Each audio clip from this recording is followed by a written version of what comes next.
The Arizona sun burned like a brand on Jack Morrison's neck as he stepped into Colonel Hutchinson's dust-choked office. 3 years since Appomattox, and he still couldn't shake the war from his bones. But a man's got to eat, and the frontier didn't care about your nightmares. $50 in gold, Hutchinson said, sliding a leather pouch across the scarred desk. All you do is watch one Apache prisoner for 3 days until the escort arrives from Fort Apache. She killed 2 settlers near Tucson. Savages are getting bold. Jack's hand hesitated over the pouch. You're paying $50 to guard a woman. A savage, Hutchinson corrected, his mouth twisting. Don't let that fool you. She gutted Samuel Green and his brother with a knife. Smiled while doing it, they say.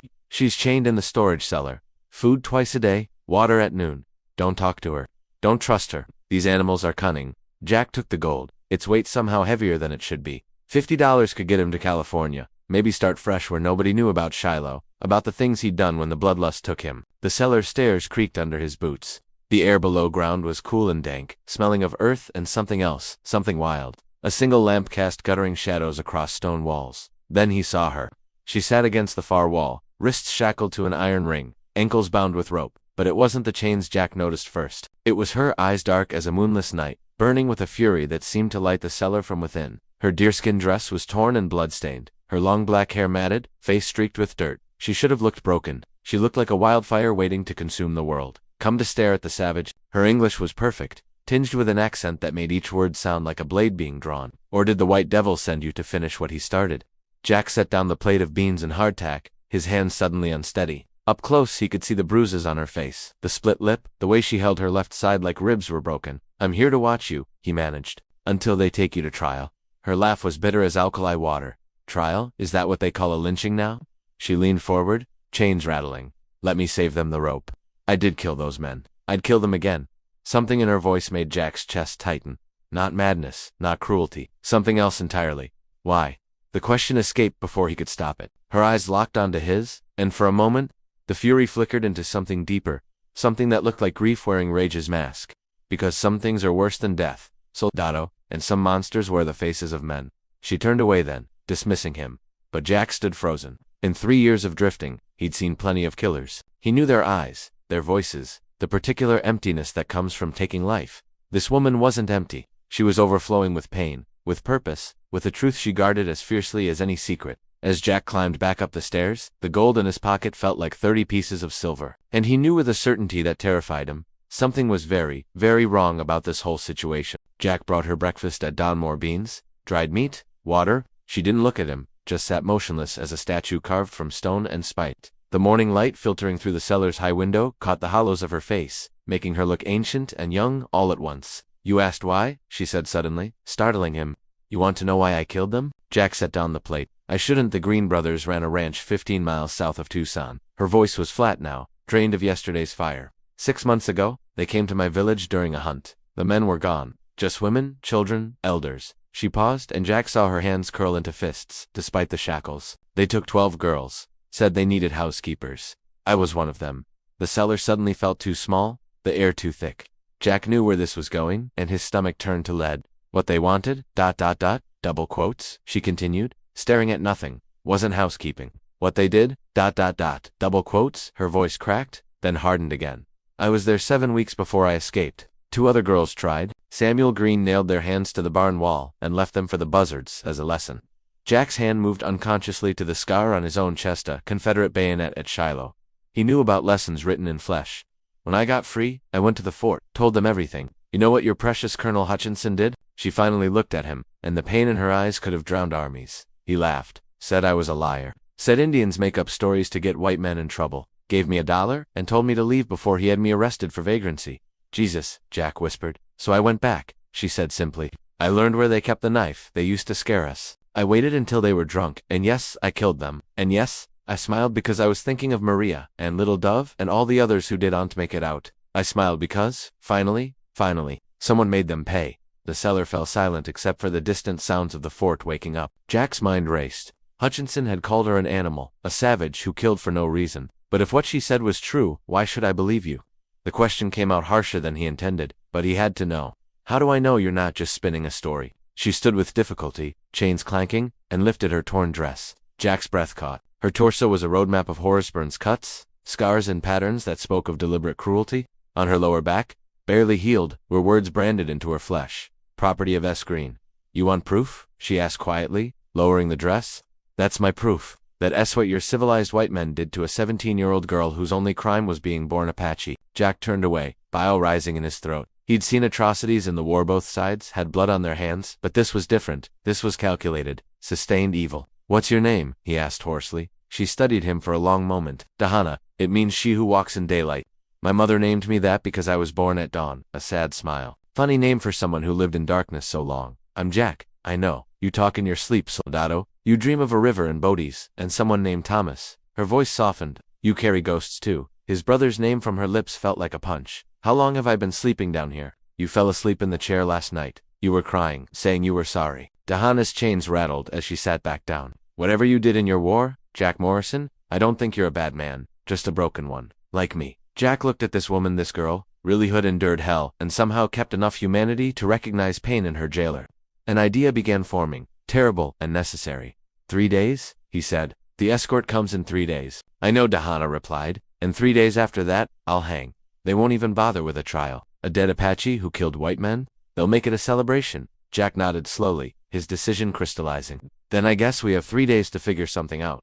For the first time since he'd met her, Dahana's expression showed something other than fury or pain. It showed hope, fragile and dangerous as a candle flame in a powder magazine. You're insane, Dahana hissed, as Jack worked on her shackles with a stolen key. It was the second night, well past midnight, the fort quiet except for the sentry's distant footsteps. They'll hunt you down, hang you beside me. Probably, Jack agreed, the lock finally clicking open. But I didn't survive Shiloh by playing it safe. Besides, I'm already damned. Might as well do something worthwhile on the way to hell. He'd spent the previous day gathering supplies to horses, dried food, water skins, blankets, and most importantly, a map showing the back trails through the Superstition Mountains. It wasn't perfect, but it was a chance. Dahana rubbed her freed wrists, wincing. Why? Why risk everything for me? Jack had asked himself the same question 100 times. The answer wasn't simple. It was woven from threads of guilt over Thomas, rage at Hutchinson's lies, disgust at what had been done to her, and something else he couldn't quite name. Maybe redemption, maybe just the desperate need to do one good thing before the darkness took him completely. Because you were right, he said finally, about monsters wearing men's faces. I've seen too many of them. Been one of them, and I'm tired. Dahana, tired of pretending the world's decent when it's rotten to the core. Maybe saving you won't balance the scales, but it's a start. She looked at him with those burning eyes, and he saw understanding there, the recognition of one damned soul to another. Where will we go? Mexico, eventually. But first, we need to disappear into the desert. There's an old Spanish mission, ruins 2 days' ride south. We can rest there, then cross the border near Nogales. The desert will kill us, she said matter-of-factly maybe, but at least we'll die free. Jack handed her a canteen. Can you ride? Despite her injuries, Dahana smiled, a real smile this time, fierce and beautiful. I'm Apache, I could ride before I could walk. They moved through the fort like shadows, keeping to the darkest spaces between buildings. Jack's heart hammered so loud he was certain everyone could hear it, but the sentries were lazy, their patterns predictable. The stables were unlocked, a stroke of luck, or providence. They were leading the horses out when a voice froze them both. Hold it right there. Sergeant Davies stepped from behind the stable, rifle pointed at Jack's chest. The old soldier looked more sad than angry. Damn it, Morrison, I liked you. Why'd you have to go and do something stupid? Jack's hand drifted toward his revolver, but Davies shook his head. Don't, I'll drop you before you clear leather. Time seemed to stop.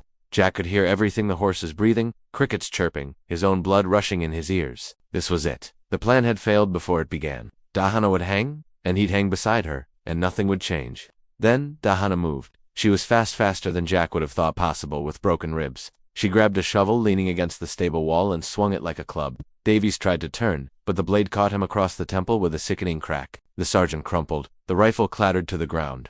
Izzy, Jack started. Unconscious, Dahana gasped, dropping the shovel. But not for long. We need to go. Now. They mounted up, Dahana moving stiffly but determined. As they rode out the back gate conveniently left open by Jack, earlier she looked back once at the fort. Goodbye, hell, she whispered. The desert swallowed them whole, vast and dark and indifferent. They rode hard until dawn, then took shelter in a canyon to rest the horses. Jack kept watch while Dahana slept, curled up like a child, her face peaceful for the first time. He thought about turning back, about the life he'd just thrown away, about the certainty of pursuit and capture and execution. Then he thought about her scars, about Green's brand burned into her flesh, about Hutchinson's laugh. No, some lines couldn't be uncrossed, and he'd crossed this one willingly. Whatever came next, at least he'd chosen it. At least this time, he was fighting for something worth dying for. When Dahana woke, she found him staring at the horizon. "Regrets?" she asked. "Not yet," Jack replied. "Ask me again when they're fitting the noose." She laughed, actually laughed, and the sound was like water in the desert, unexpected and precious. "If they catch us, Jack Morrison, I promise you won't hang alone." That's the most romantic thing anyone's ever said to me. They rode south as the sun climbed, two fugitives racing toward an uncertain future, bound together by desperation and something that felt dangerously like hope. The Spanish mission was exactly where the map promised, a crumbling skeleton of Adobean dreams, long abandoned by God and men alike. They arrived on the third day, half dead from heat and exhaustion, the horses nearly finished. "We'll rest here tonight," Jack said, helping Dahana down. She was feverish, her injuries worsening despite his crude attempts at doctoring. "Tomorrow, we push for the border." Inside the ruined chapel, they found shade and ancient silence. Dahana collapsed against a wall while Jack fetched water from a nearby spring. When he returned, she was shaking, her skin burning. The ribs she managed through chattering teeth. "I think, infection," Jack cursed. He'd seen this before, men dying slowly from wounds that seemed minor, their bodies betraying them from within. Out here, without medicine, without help, infection was a death sentence. "Listen to me." Dahana grabbed his shirt with surprising strength. "If I don't make it, don't talk like that. Listen." Her eyes blazed, despite the fever. "If I die, you tell them. Tell everyone what the Green brothers did, what Hutchinson covered up. Promise me. Promise my death won't be for nothing." "You're not going to die," Jack said fiercely, but the words felt hollow even as he spoke them. He spent the night keeping her fever down with wet cloths, forcing water between her lips, whispering stories about Thomas and the farm they'd owned before the war, anything to keep her conscious and fighting. She drifted in and out, sometimes lucid, sometimes speaking in Apache to people who weren't there. Near dawn, her eyes suddenly cleared. "Jack, I'm here. Thank you," she whispered, "for seeing me, for not believing the lies. In another life, maybe ... double quotes, she trailed off. But he understood. In another life, without war and hatred and all the broken pieces of their pasts, maybe they could have been something more than two damaged souls running from the gallows. Maybe they could have been whole. "Sleep," he told her gently. "I'll keep watch." But when the sun rose, it wasn't Dahana who woke him, it was the sound of horses. Many horses. Jack stumbled outside to find the mission surrounded. 20 soldiers, rifles ready, forming a perfect perimeter. And at their head, mounted on a black stallion, sat Colonel Hutchinson, his face twisted with rage. "Did you really think you could run, Morrison?" Hutchinson called out. "Did you think I wouldn't hunt down the man who stole my prisoner, who assaulted my sergeant?" Jack's hand moved to his revolver, but he knew it was useless. 20 rifles against one gun? No cover, no chance. Davies survived. Hutchinson continued. "Told us everything. You're a traitor and a fool, and you'll hang for this. As for the savage, her name is Dahana," Jack shouted, "and she's innocent. She was defending herself from rapists and murderers, men you protected." Hutchinson's laugh was acid. "That's your story. The word of a drunken ex-soldier and a lying Apache against upstanding citizens? No one will believe you." "I believe him." The voice came from behind the soldiers. They parted, revealing a tall man in a dark suit, not military, something else. He had a marshal's badge and eyes that missed nothing. "Marshal Garrett." Hutchinson's voice lost some of its confidence. "What are you doing here?" "Got a telegraph from Fort Apache yesterday," Garrett said, riding forward. "Seems a woman named Maria Standstall made it to the reservation after escaping from the Green Ranch. She told quite a story about kidnapping, rape, murder, all witnessed by 11 other girls who've since come forward." The world seemed to tilt. Jack felt his knees weaken. "Maria? She's alive." "Barely," Garrett replied, "but alive enough to testify. The Green brothers are wanted men." He paused, looking at Dahana, carried out by soldiers. "Or wanted men, I suppose. Someone saved me the trouble." Hutchinson's face had gone white. "This is nonsense. The ravings of savages." "The ravings include very specific details about you," Colonel Garrett interrupted coldly. "About how you were paid by the Greens to look the other way. About how you threatened the girls when they came to the fort. About how you re-business partners in a scheme to sell Apache girls to brothels across the territory." The silence that followed was absolute.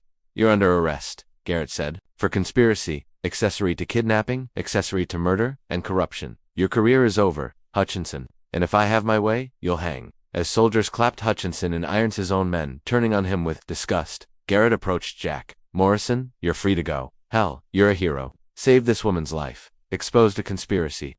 The territorial governor wants to shake your hand." Jack barely heard him. He was staring at Dahana, now being tended by the company doctor, her eyes finding his across the chaos. They'd done it. Against all odds, against all reason, they'd won. 6 months later, Jack Morrison stood on the porch of a small ranch house outside Tucson, watching the sunset paint the desert gold and crimson. Inside, he could hear Dahana singing softly in Apache, the language of her people finally free in her throat. The trial had been a sensation. Hutchinson hanged, 3 other officers imprisoned. The territorial governor personally apologized to the Apache Nation. Maria and the other survivors testified, their courage breaking open a scandal that reached all the way to Washington. And through it all, Jack and Diana had become unlikely symbols, proof that justice could exist, that redemption was possible, that even in the darkest times, someone might choose to do the right thing. They'd married quietly, despite the stares and whispers, built this ranch with the reward money, started something new. Jack Diana stepped onto the porch, her belly swollen with their first child. She was healthier now, the shadows mostly gone from her eyes, though both of them knew some scars never healed. You're brooding again, just thinking about how lucky I am, how close we came to ... double quotes he couldn't finish. She took his hand, squeezing gently. But we didn't, we made it, soldado. Against everything, we made it. He pulled her close. And for the first time in years, Jack Morrison felt something he'd thought lost forever, peace. Then a rider appeared on the horizon.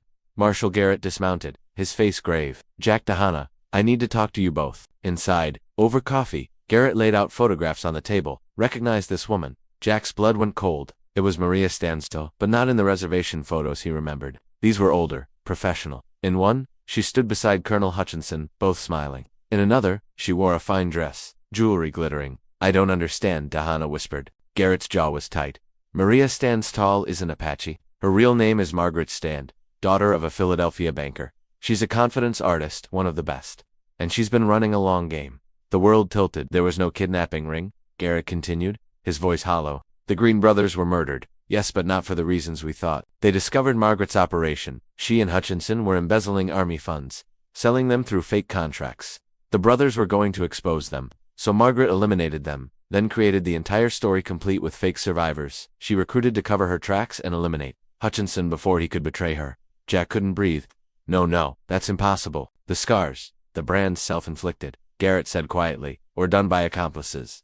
We found the branding iron in her belongings, along with $200,000 in stolen gold. He looked at Diana with something like pity. She used you, both of you. Knew Jack would be sympathetic, would help her escape. Knew the story would seem plausible enough that no one would question it too deeply, until she disappeared. But the other girls, Diana protested, the testimony paid actresses. All of them, they've vanished now. Along with Margaret, we've been searching for 6 months. Garrett stood, his face hard.